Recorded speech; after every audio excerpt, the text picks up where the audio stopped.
मराठी साहित्य संमेलनाने तात्काळ माफी मागावी, मराठी संमेलनाच्या संदर्भातलं आणि दिल्लीतील मराठी साहित्य संमेलनावर ठाकरे गटाच्या संजय राऊत यांनी टीकास्त्र केलेलं आहे। मराठी साहित्य संमेलनाचे अध्यक्ष उषा तांबे यांना संजय राऊत यांनी पत्र लिहिलंय। राजकीय विचारसरणीच्या दबावाखाली येऊन हे संमेलन केलं हे शोभणार नाही।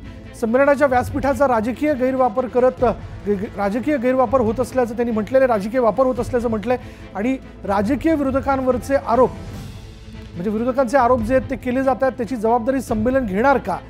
राऊत यांनी तसा प्रश्न विचारला। नीलम गोरे यांनी पक्षप्रमुख उद्धव ठाकरे यांच्यावर केलेल्या विधानाबाबत संजय राऊत यांनी सवाल केलेले आहेत। राजकीय चिखलफेक करण्याकरता हे संमेलन होतं का याची जबाबदारी संमेलनाच्या वतीने आयोजक घेणार का? नसतील तर संमेलनाने तात्काळ माफी मागावी। नीलम गोरे यांच्या वक्तव्यामुळे महामंडळाच्या प्रतिष्ठेला धक्का लागलाय। साहित्य महामंडळ विकलं गेलंय का अशी चर्चा होणं चिंताजनक आहे असं देखील संजय राऊत यांनी म्हटलं।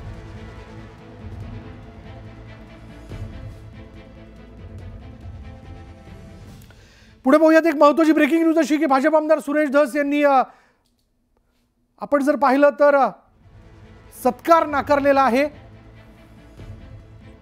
परंडा इथल्या सुजित सिंग ठाकूर तसंच ग्रामविकास मंत्री जयकुमार गोरे यांच्या सत्कार कार्यक्रमात त्यांनी सत्कार नाकारलाय। जोपर्यंत संतोष देशमुख यांना न्याय मिळत नाही तोपर्यंत सत्कार न घेण्याचा निर्णय सुरेश धस यांनी घेतलेला आहे। सुरेश धस यांनी सत्कार न घेतल्याने इतर आमदारांनीही सत्कार घेणं टाळलंय। सुरेश धस सत्कार घेत नसल्यानं कार्यक्रम 2 मिनिटं थांबला होता। सुरेश धस यांनी या कार्यक्रमाच्या आयोजकांकडे सत्कार न घेण्याची भूमिका स्पष्ट केली।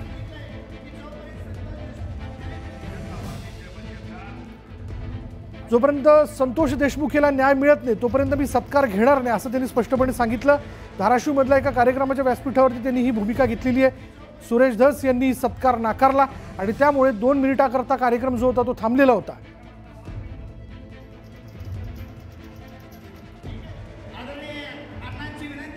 त्यामुळे धसांनी व्यासपीठावर सत्कार नाकारल्यानं इतर आमदारांनी देखील सत्कार जे ते घेतलेले नाहीये। त्यांनी आपली भूमिका स्पष्ट केलेली आहे। सत्कार न घेण्याचं कारण स्पष्टपणे सांगितलं। जोपर्यंत संतोष देशमुखला न्याय मिळत नाही तोपर्यंत मी सत्कार स्वीकारणार नाही आणि त्यांनी ही भूमिका घेतल्यानंतर इतर आमदारांनी देखील ती भूमिका घेतली, त्यांनी सत्कार स्वीकारले नाही। बघा धाराशिव मधल्या एका कार्यक्रमात जिथं सुजित सिंग ठाकूर यांच्या सत्काराचा कार्यक्रम केला जाणार होता, नागरी सत्कार होता, त्या कार्यक्रमात सुरेश धस यांनी सत्कार नाकारला।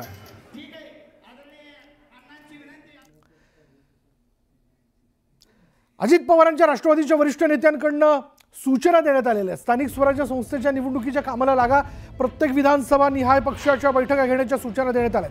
सदस्य नोंदणी मोठ्या प्रमाणावर करा, पक्षाचं संघटन मोठं झालं पाहिजे असं देखील पदाधिकाऱ्यांना सांगण्यात आलंय।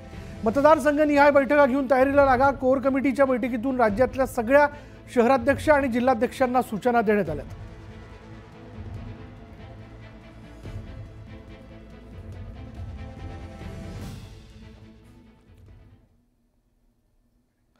पुढे पाहूयात माणिकराव कोकाटे आणि धनंजय मुंडेंवरनं उद्धव ठाकरेंनी जोरदार टीका केली।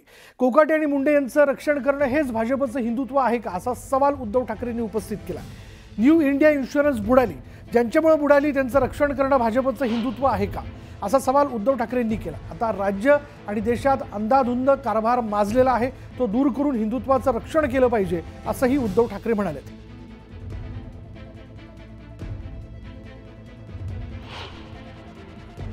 एक चांगले लढवय्ये कार्यकर्ते हे शिवसेनेत आहेत। जबाबदारी आता हीच आहे की एकूण हा जो काही अंधाधुंद कारभार राज्यातच नव्हे देशामध्ये माजलेला आहे त्यांना दूर करून पुन्हा एकदा आपलं खरं हिंदुत्व म्हणा, आपलं राष्ट्रीयत्व म्हणा यांचं रक्षण करणं आणि आज जनतेची जी काही गाऱ्हाणी आहे, व्यथा आहे, त्यांना फसवलं गेले।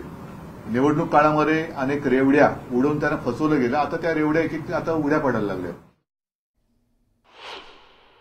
त्यांचं रक्षण करणे हे यांचं हिंदुत्व आहे का? माणिकराव कोकाटेंचं रक्षण करणं, धनंजय मुंडेंचं रक्षण करणं, आता सुद्धा तुम्ही बघितलंय ते न्यू इंडिया बँक ती बुडालेली आहे, ती कोणाच्यामुळे बुडालेली आहे, ह्यांचं रक्षण करणं हे भाजपचं हिंदुत्व आहे का?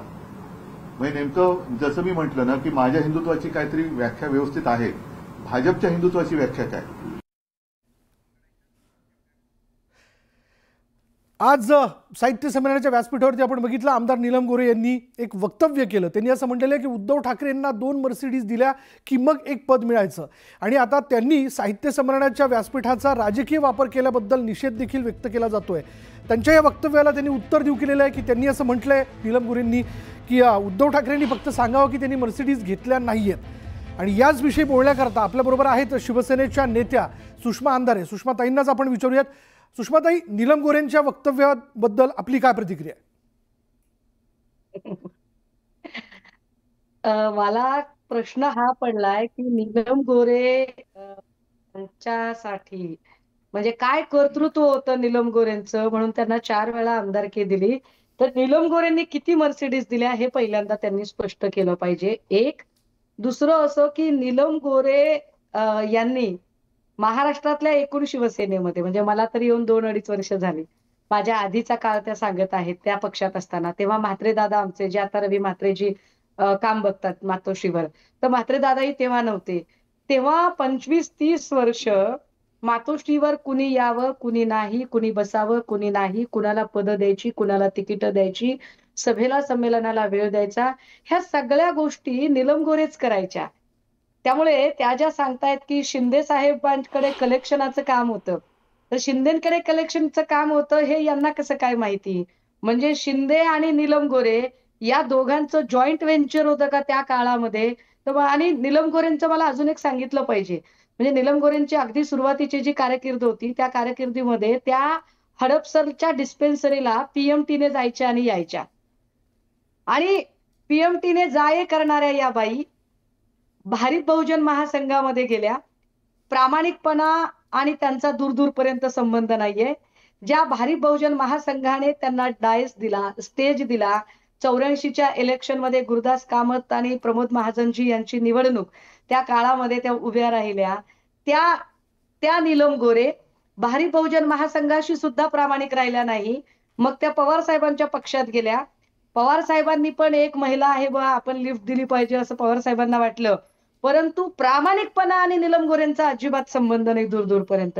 त्यामुळे त्यांनी राष्ट्रवादी काँग्रेसशी सुद्धा स्वतःला जेवढं मिळणं शक्य आहे तेवढं मिळवलं. आणि जसंही त्यांना वाटलं की नाही आता शिवसेनेकडून लुबाडायची वेळ आहे, तेव्हा त्या शिवसेनेत आल्या. शिवसेनेत 1, 2, 3 नाही 4 वेळा आमदारकी भोगली हा शब्द जास्त चांगला आहे.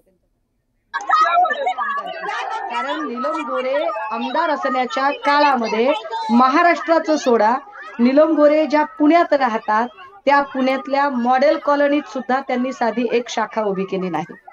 पुण्यातली शिवसेना बापट सेना करण्याचं पाप नीलम गोरेंनी केलं. पुण्यातल्या महापालिकांच्या निवडणुका असतील आणि स्थानिक स्वराज्य संस्थांच्या सगळ्या निवडणुका, या निवडणुकांमध्ये भाजप सोबत आर्थिक हितसंबंधांचं राजकारण हे नीलम गोरेंनी केलं. महाराष्ट्रातल्या अनेक मातब्बर आणि अत्यंत चांगल्या ताकदीच्या शिवसैनिकांना दूर लोटण्याचं आणि त्यांना बाजूला ढकलून शिवसेनेमध्ये कधीच त्या वर्तुळात न येऊ देण्याचं पाप हे नीलम गोरेंनी केलं. त्या नीलम गोरेंकडून ही अपेक्षा मला अजिबात नाही. पण याला जोडून मी अजून एक गोष्ट सांगितली पाहिजे दादा, की साहित्य संमेलनामध्ये जेव्हा आपण एखाद्याला सहभागी करून घेतो, नीलम गोरे म्हटल्यावर काय आठवतं तुम्हाला तरी काय आठवतं? म्हणजे नीलम गोरे म्हटल्यावर तुम्हाला एखादी त्यांची कादंबरी आठवते का? एखादं पुस्तक आठवतं का? एखादा समीक्षा ग्रंथ आठवतो का? एखादा कविता संग्रह, एखादा ललित संग्रह? काहीच नाही बाबा. गेला बाजार एखादा चारोळी संग्रह तरी तुम्हाला आठवतो का? ज्या बाईंचा साहित्य संमेलनाशी साहित्याशी दूरपर्यंत संबंध नाहीये त्यांना या साहित्य संमेलनात बोलावलं कोणी? संजय नहार यांनी निषेध व्यक्त केला, हे सगळं ठीक आहे. परंतु तालकटोरा मैदानावर बाहेर बोलताना नीलम गोरे म्हणाल्या की मी या साहित्य संमेलनात येण्यासाठी 50 लाख रुपये दिलेले आहेत आयोजकांना. हे खरं की खोटं आम्हाला माहित नाही, पण नीलम गोरे स्वतः म्हणतायत की मी 50 लाख रुपये दिलेले आहेत. हे कशाचं द्योतक आहे? साहित्य संमेलनात मध्ये अशा राजकारणी लोकांना बोलावणं ही संमेलनाच्या आयोजकांची अगतिकता आहे की अपरिहार्यता? कारण राजकारण्यांचं सोडून द्या, त्यांना स्वतःला प्रमाणित करून घेण्याची संधीच पाहिजे असते. शासकीय पैशाने ते स्वतःला मिरवून घेण्यासाठी फार उतावीळ झालेले असतात. त्याचाच परिणाम आपल्याला या साहित्य संमेलनामध्येही दिसलाय की केंद्रस्थानी साहित्य संमेलनाचे अध्यक्ष बसण्याच्या ऐवजी सगळी भाजपची पूर्ण सगळी गँग बसलेली आहे. हे कशाचं द्योतक आहे?